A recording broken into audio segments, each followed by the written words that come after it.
তৃণমূল বিজেপির সেটিং দেখেছি, সিবিআইও যে অভয় আর বিচারটা দিল না। বালি থেকে তিনি এবার উত্তর দমদমে। লড়াই কি কঠিন হলো দীপশিতা ধরের?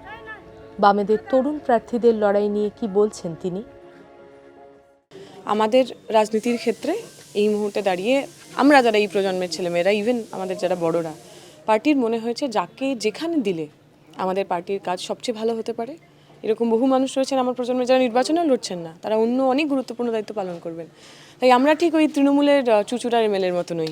অসিতবাবু, যিনি দেখলাম খুবই দুঃখ পেয়েছেন, অলমোস্ট রাজনৈতিক সন্ন্যাস নিয়ে নেবেন এমন কথা বলছেন টিকিট পাননি বলে। আমাদের কাছে টিকিট, সিট এগুলো গৌণ।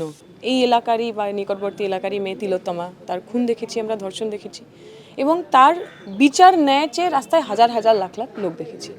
তৃণমূল বিজেপির সেটিং দেখেছি, সিবিআইও যে অভয় আর বিচারটা দিল না, বা এই পার্থ বাবু বা অনুব্রত মণ্ডল জেলে রাখতে পারলো না, সেই সেটিংও আমরা দেখেছি। ফলে যে বাইনারি এর আগে হয়েছিল, সেই বাইনারি আমি বিশ্বাস করি ব্রেক হয়েছে, এবং আরও বহু মানুষ তারা আমাদের দিকে থাকবে। ফলো করুন আনন্দবাজার.com।